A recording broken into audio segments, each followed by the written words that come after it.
तो अब हम लोग सीधा जो है अपने मूल अवधारणा पे आते हैं, जो सबसे पहले हमने लिखा था। मूल अवधारणा, बेसिक स्ट्रक्चर या बेसिक कॉन्सेप्ट,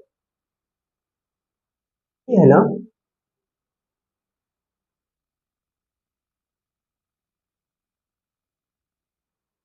तो सबसे पहले हम लोग अर्थशास्त्र पे आ जाएंगे कि अर्थशास्त्र है क्या, इकोनॉमिक्स है क्या। आप लेक्चर को सुन लीजिए फिर लिखवा दे रहे।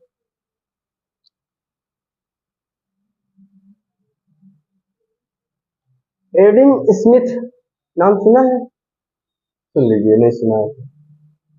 इनको ना अर्थशास्त्र का जनक कहा जाता है, एडम स्मिथ को। 1776 में, 1776 में इन्होंने एक पुस्तक प्रकाशित किया जिसका नाम था द वेल्थ ऑफ नेशन।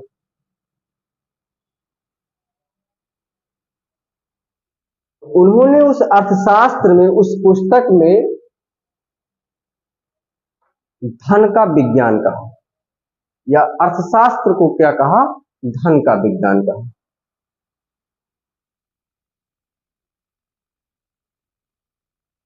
देखो, जब हम इकोनॉमिक्स पढ़ेंगे ना तो सीधा सा सब चीज आप समझ लीजिएगा। सीधी बात, आपसे कोई पूछे, घुमा फिरा के नहीं, सीधा आंसर देना है। वो पूरे नहीं बोलना है, साफ साफ बोलना है, सर पैसा कमाओ। अनलीगल तरीके से नहीं सर, लेकिन लीगल तरीके से पैसा कमाना।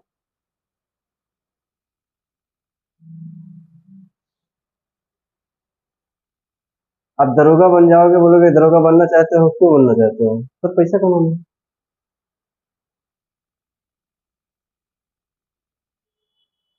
पढ़ किस लिए रहे हो तुम? कुछ बनने के लिए, और बन जाओगे तो क्या करोगे? पैसा कमाओगे। हर बात पे पैसा। इकोनॉमिक्स में ध्यान रखना है, पैसा ही आगे चलेगा।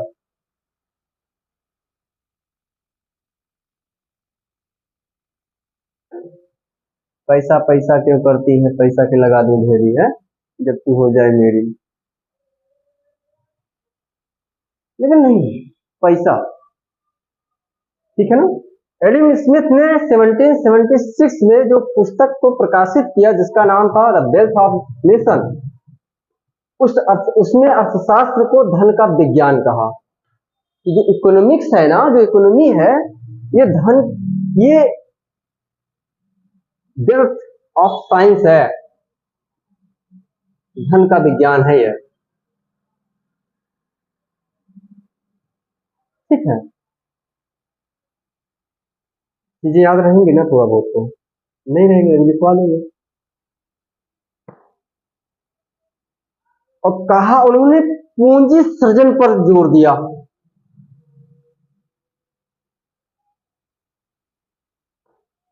पूंजी सृजन, एक शब्द आया पूंजी सृजन। ये पूंजी सृजन क्या है? तो वेल्थ क्रिएशन। क्या है? Wealth creation.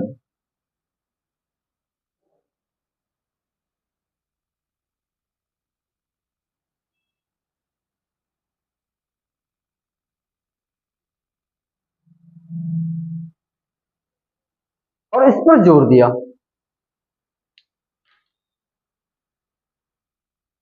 आपकी वैल्यू तभी होगी जब आपकी जेब में पैसा होगा।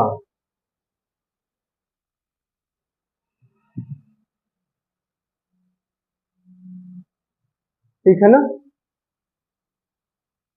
ये पैसा कमा लो, पैसा बना लो, फिर सब देखना, शोहरत, राजनीति, जो भी जिस भी क्षेत्र में जाना चाहेंगे सब ठीक है। समझे ना। ये इश्क मोहब्बत प्यार ब्याह सब बेकार। पहले पैसा, जिस उम्र में जरूरत होती है इसकी, पढ़ाई की, और जब हो पढ़ाई की उम्र हो जाए तो फिर क्या मतलब आप पढ़ लेंगे तो क्या करेंगे, नौकरी करना है, पैसा कमाना है।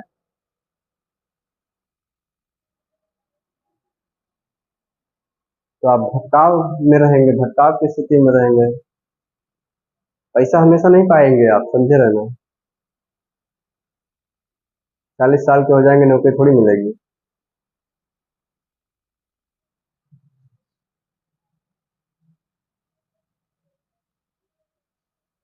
है ना।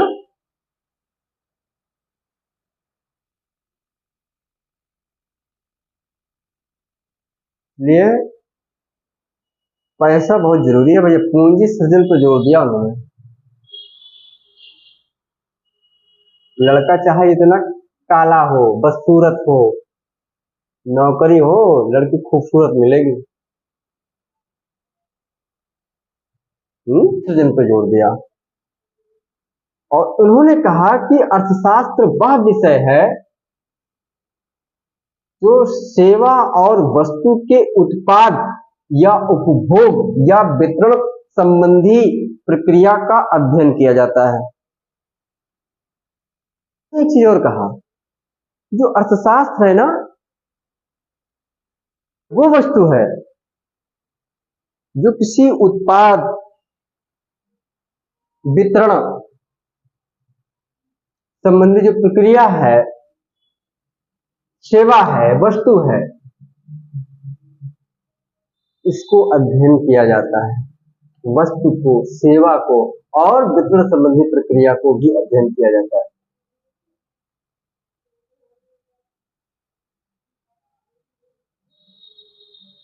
वस्तु और सेवा, ये चीज हमको मिला। वस्तु क्या है और सेवा क्या है? Good and service. वस्तु का मतलब गुड,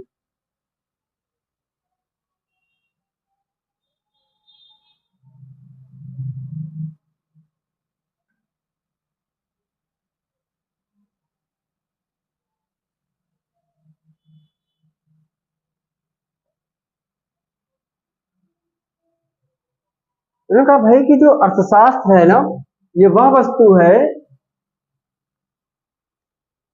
या वो विषय है जो वस्तु और सेवा के उत्पादन, उपभोग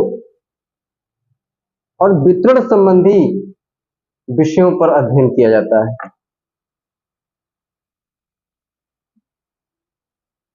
वस्तु होगी, इसका उत्पादन करेंगे, उत्पाद होगा, फिर क्या करेंगे? वितरण करेंगे। इन्हीं सब वस्तुओं संबंधित विषयों पर इस पर अर्थशास्त्र में अध्ययन हम लोग करेंगे, भोग भी करेंगे। मान लीजिए 1 किलो दूध हमने लिया, वस्तु मान लीजिए, प्रोडक्ट।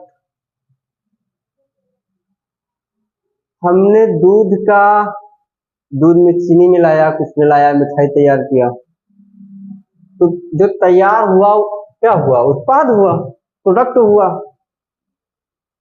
और खा लिया, उपभोग कर लिया, आपको दे दिया, वितरण कर दिया। तैयार करना, ग्रहण कर लेना और वितरण कर देना, ये जो इससे संबंधित जो विषय बन रहे हैं, ये अर्थशास्त्र के अध्ययन के विषय हैं।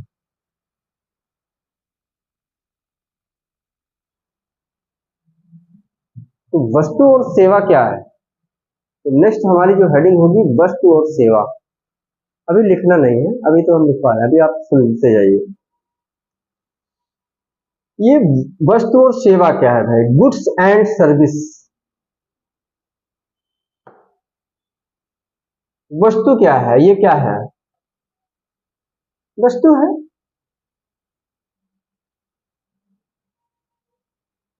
वस्तु, अच्छा ये बताओ, ये क्या है आप?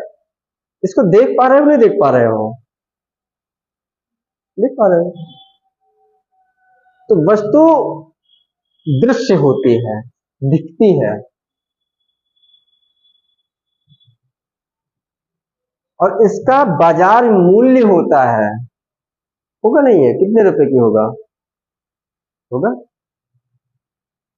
तो वस्तु क्या है? वस्तु दृश्य होती है, और उसका बाजार मूल्य होता है, कीमत होती है।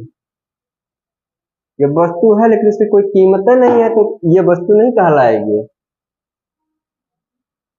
वस्तु का होना क्या है कि दृश्य हो, दिखे और उसका बाजार मूल्य भी हो,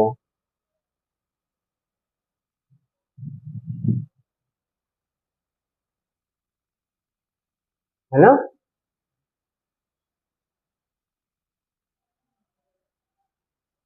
अच्छा बताओ,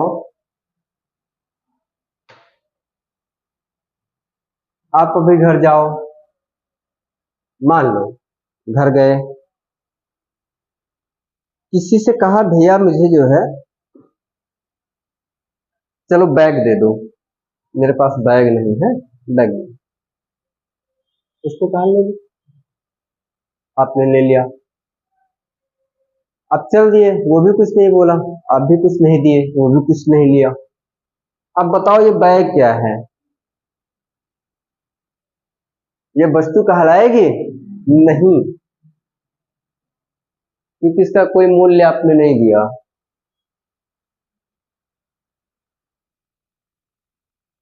समझे ना, वस्तु दिखे, दिखाई दे, लेकिन उसका क्या हो, बाजार मूल्य भी हो, तभी वह वस्तु क्या कहलाएगी, वस्तु कहलाएगी, गुड्स कहलाएगी। बात समझ में आ रही है ना। सेवा क्या है, वस्तु और सेवा, हेडिंग यही है ना, हम लोग पढ़ेंगे तो यही ना।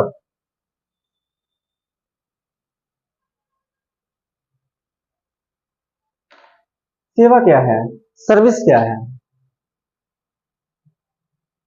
जो अदृश्य हो, नहीं दिखे, लेकिन उसका बाजार मूल्य हो।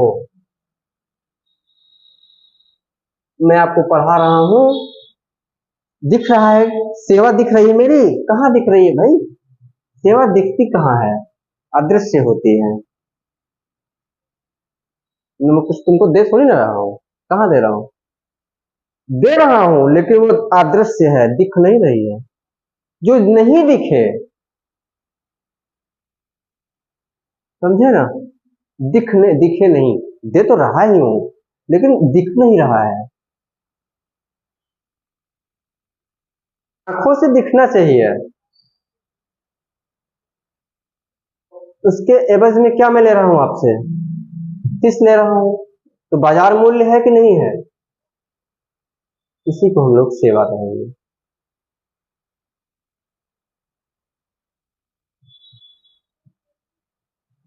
अब बताओ, वस्तु क्या है, जो दृश्य हो और जिसका बाजार मूल्य हो,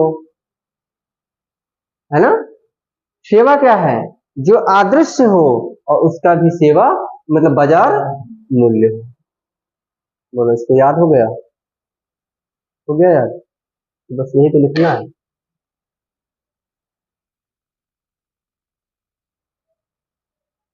मान लो, और समझो,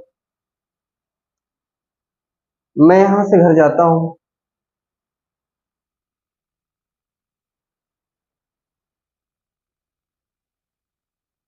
घर में एक लड़की है, छोटी बच्ची है,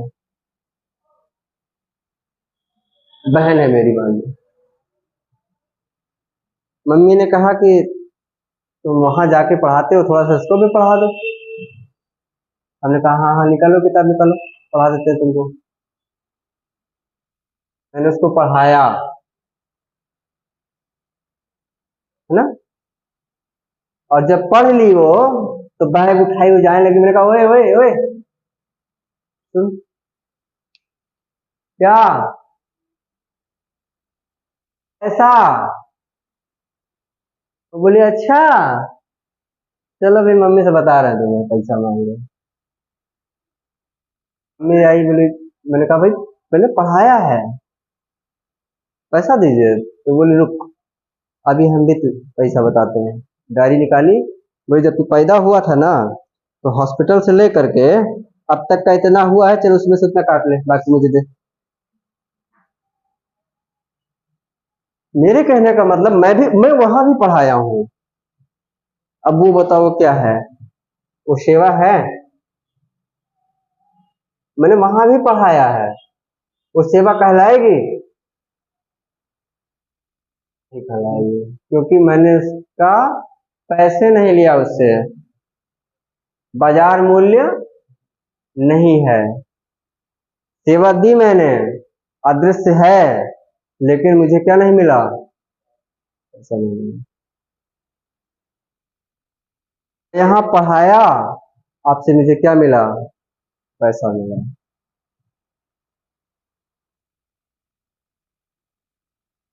ये समझ पा गए ना? तो सेवा क्या है और वस्तु क्या है? वस्तु वह जो दृश्य हो और जिसका बाजार मूल्य हो। सेवा क्या है? जो अदृश्य हो, दिखे नहीं, लेकिन उसका बाजार मूल्य भी हो, वो सेवा होगा। तो गुड्स एंड सर्विस आपको समझ में आ गई ना? इतनी सी बात है। इसी बात को न जाने लोग कब समझ पाते हैं।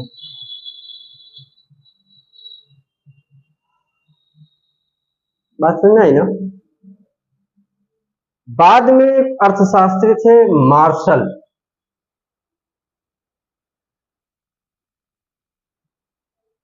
John Marshall.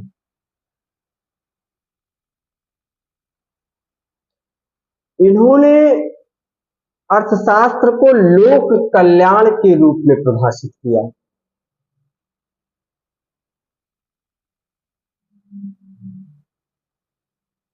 एडम स्मिथ ने पूंजीवाद या पूंजी सृजन पर जोर दिया, और बाद में जॉन मार्शल ने इसी अर्थशास्त्र को लोक कल्याण के रूप में परिभाषित किया।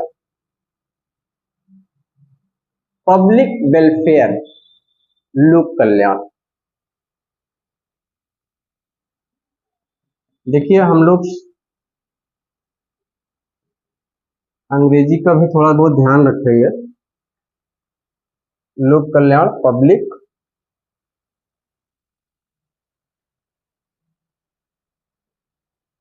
वेलफेयर।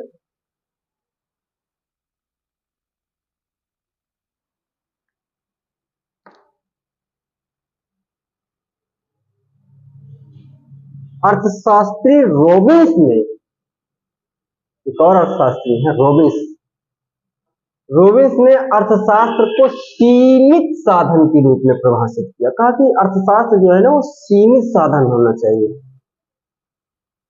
तो रॉबिन्स ने अर्थशास्त्र को सीमित साधन के रूप में परिभाषित किया, यानी कि सिक्योरिटी ऑफ रिसोर्स, सीमित साधन।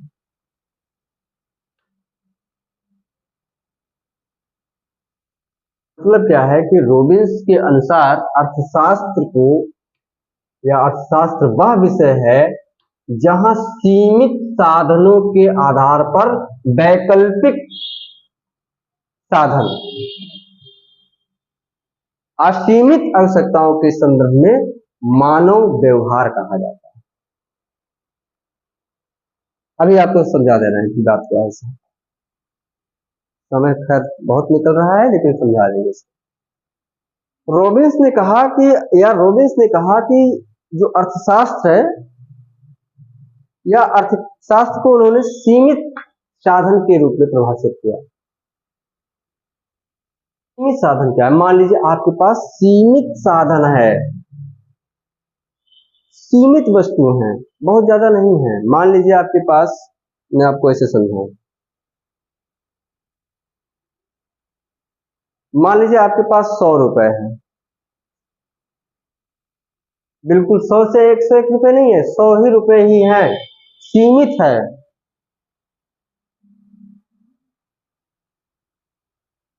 और उसी 100 रुपए में आपको असीमित साधन, असीमित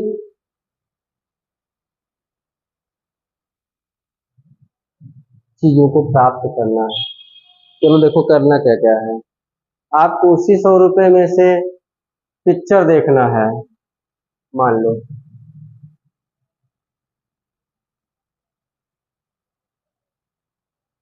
आपको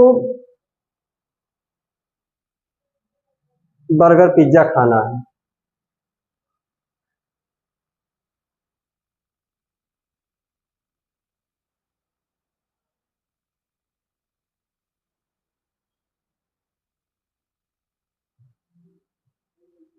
मान लीजिए आपके पास सीमित साधन है,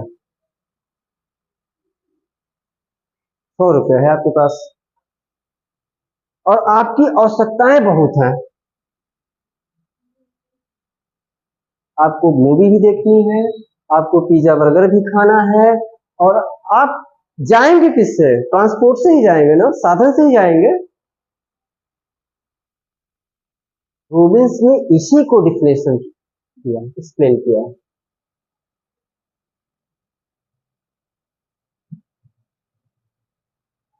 कि सीमित साधन होना चाहिए, तब आप कैसे करेंगे? तो मानव व्यवहार, जो आपका व्यवहार होना चाहिए, उसके अकॉर्डिंग रॉबिन्स ने परिभाषा दिया है अर्थशास्त्र। मार्शल ने क्या कहा?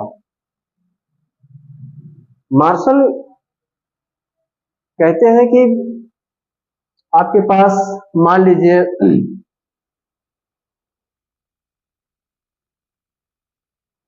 लोक कल्याणकारी होना चाहिए, ऐसी जो अर्थव्यवस्था हो, जो ऐसी इकोनॉमी हो, वो आपके ये लोक कल्याणकारी, पब्लिक वेलफेयर होना चाहिए। एडम स्मिथ साहब ने ये कहा कि जो इकोनॉमी है, उन्होंने पूंजी सृजन पर जोर दिया, मतलब वेल्थ क्रिएशन पर जोर दिया। खत्म करता हूं टॉपिक को। तो सीमित साधन क्या होना चाहिए? मान लीजिए आपके पास 100 रुपीज है और आवश्यकता है, आपको मूवी भी देखना है, आपको पिज्जा या बर्गर भी खाना है, और आपको ट्रांसपोर्ट से जाना है।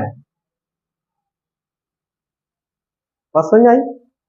अब ये सारी चीजें 100 रुपए में तो नहीं होने वाली है, नहीं होने वाली है। हो जाएगी? नहीं हो जाएगी। तो व्यक्ति क्या करता है?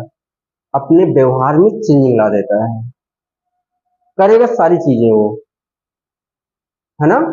तो वो कोई जरूरी है पीवीआर में जाके मूवी देखो, लुलु मॉल जाना जरूरी है? दिलवाले फिल्म यही लग जाए, देख लो ना पहले टाकीज थी। ठीक है, तो वो क्या करेगा? जहां 400 या 500 का टिकट होता है, वो 40 रुपए के इसमें देख लेगा कि नहीं देख लेगा? टिकट पर देख लेगा। क्या जरूरत है वहां बहुत ज्यादा रेस्टोरेंट में, बहुत हाई फाई जाने में, 150 वाला बर्गर पिज्जा खाने में? वो 20 रुपए का ठेले पे जाके आराम से खा लेगा, नहीं खाएगा? खा लेगा। तो 20 रुपए यहाँ पे वो खर्च कर दिया। अरे भाई, क्या जरूरत है ओला बुक करें और बैटरी वाले रिक्शे दौड़ रहे हैं, हम लोग इससे चले गए, है ना?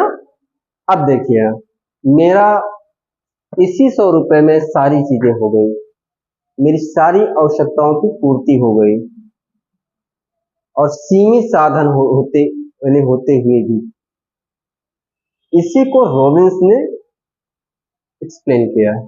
ठीक है, तो आज की क्लास हम लोग यहीं तक रखते हैं, और उम्मीद है कि आप लोगों को शायद कुछ कंप्लीट हो गया होगा। ठीक है, तो चलिए मिलते हैं हम लोग।